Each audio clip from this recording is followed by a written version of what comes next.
Let's talk about creating decolonized investments. That is, investments that have the values or the principles of colonization stripped out of them. And particularly in this video, we are going to talk about making investments local. That's the colonization component that we're stripping out, the foreign control, to make it locally controlled. And that's how we're decolonizing this particular investment proposal. So what I'm going to show you here, first we're going to go through this in a little introduction. I'm going to talk about the value, the underlying values of what I'm working through here. I'm going to present three concepts and one case study, and then I'm going to tell you a little bit about the investment particularly that I'm putting forth. Wealth and power should be held at the local level.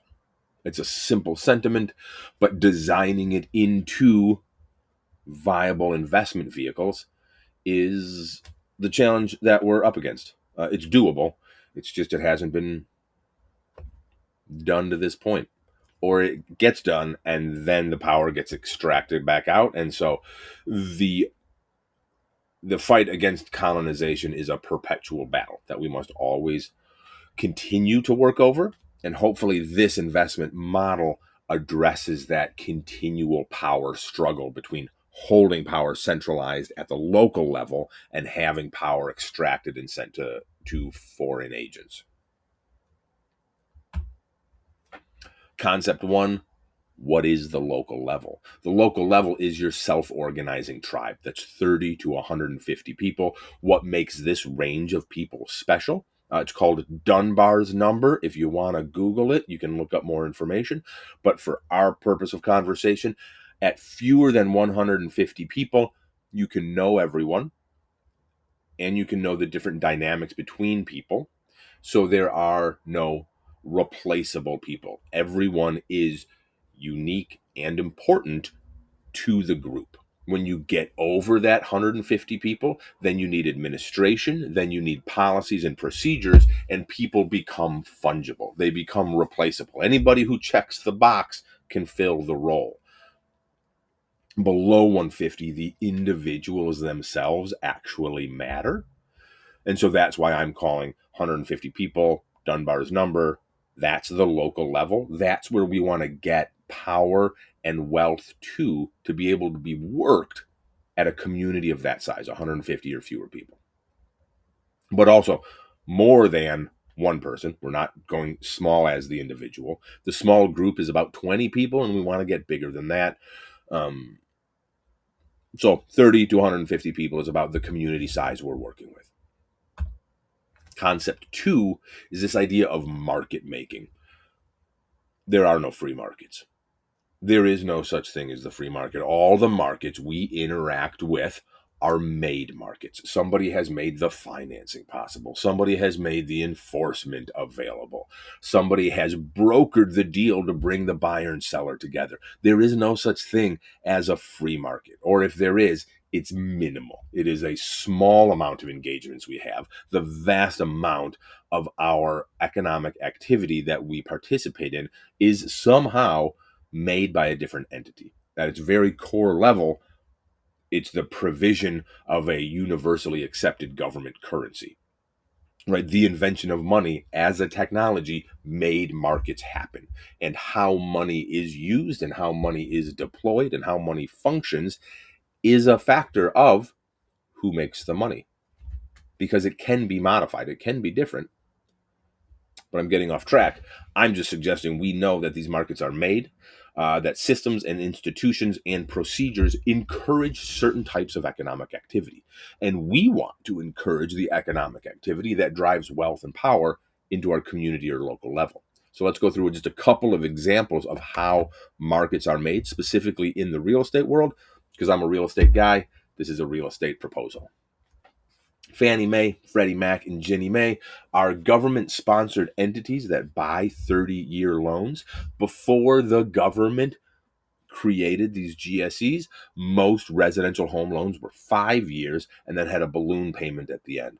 And that made for fewer home sales, less home ownership, and lower home prices. So then when the government comes in and creates these organizations that buy 30-year loans, all of a sudden the market changes. How houses sell changes because the government made this market for real estate. Evictions by the sheriff. Your landlord tenant relationship would be fundamentally different if your landlord couldn't call upon the county sheriff to come evict you by force from your home.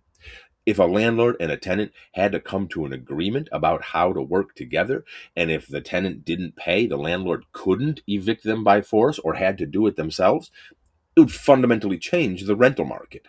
That the government enforces with violence evictions on behalf of the landlord, it makes that market. That's a made market. And the third real estate market that gets made is not made by the government, but it's made by individuals with a lot of cash. They're called hard money lenders. This is how I got started in real estate, using hard money lenders to buy distressed property. So there are people who understand the risks and the mechanisms of real estate, and they will lend you a great deal of cash at very high interest rates to be able to buy distressed properties that the bank wouldn't lend for you to purchase, either because they can't move fast enough or the house isn't of the quality and upkeep that the bank would require. And so you've got these private individuals who act as brokers, bringing a deal together, bringing the buyer and the seller together to make this market happen. That's a market made by private individuals. Now, I tell you all of this to let you know that these markets are not naturally occurring. They can be made.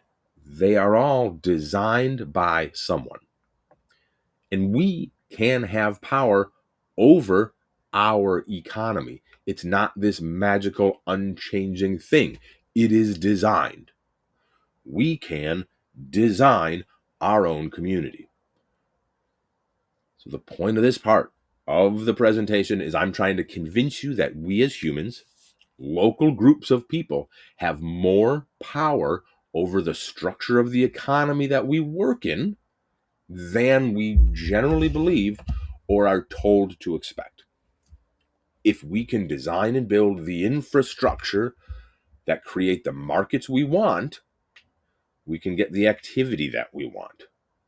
Let me go back a couple slides and reread this bit. Systems, institutions, and procedures that encourage certain economic exchanges.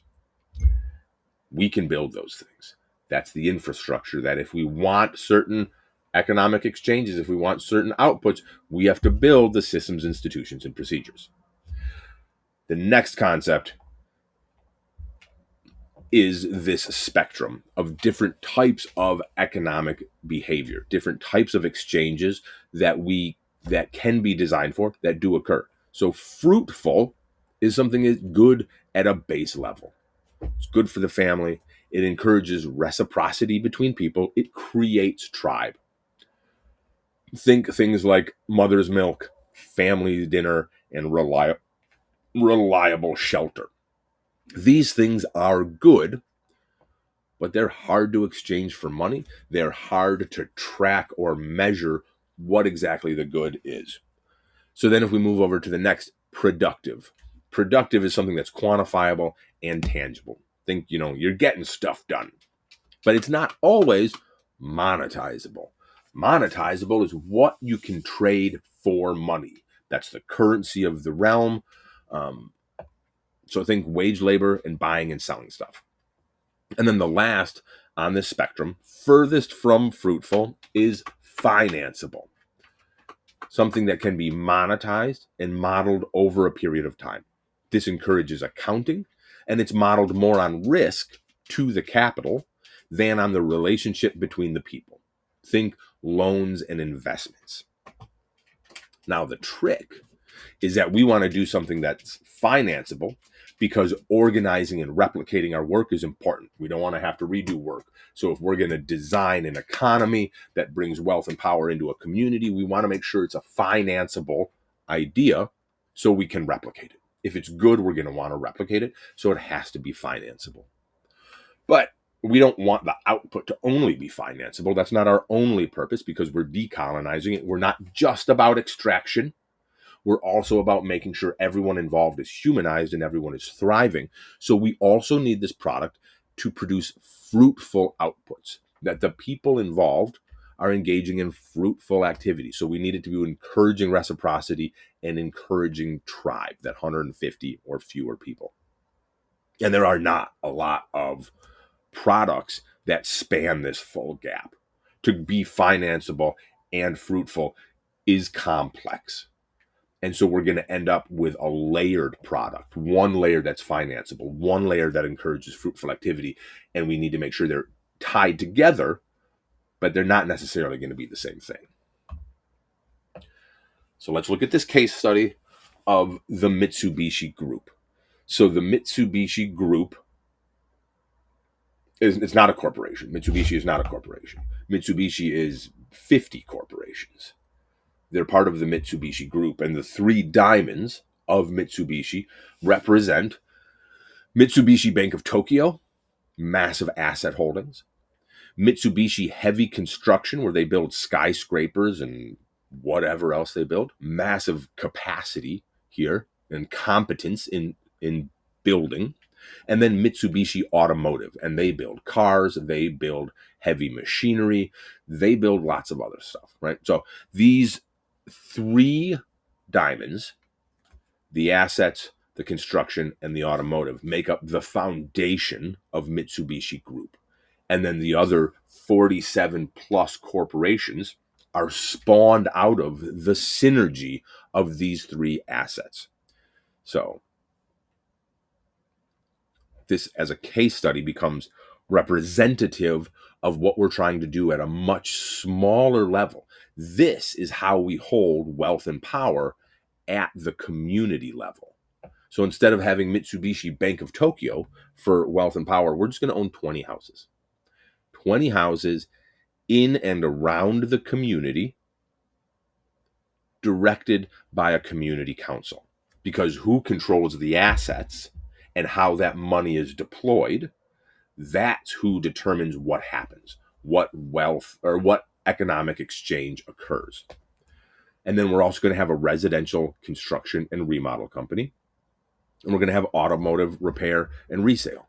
And if you've got these three pieces together, a big chunk of assets with cash flow and leverage power, you've got residential construction and remodeling, and you've got automotive repair and resale, with the competencies and the assets held in those three diamonds, you can spawn a lot. And if you do it at the community level, what you spawn will likely feed those fruitful needs of the community. It won't just be for extracting as much cash as possible, but it will likely be good for feeding the fruitful needs of the community. And so this is the proposed investment, creating this dynamic of a portfolio of 20 houses or duplexes, a small residential construction and remodel company, which can be 1 to 3 people, and then an automotive repair and resale shop, which is one automotive garage with one lead mechanic. So this is lean and small, still about $6 million, but it's lean as I can get this model of bringing wealth and power into the community.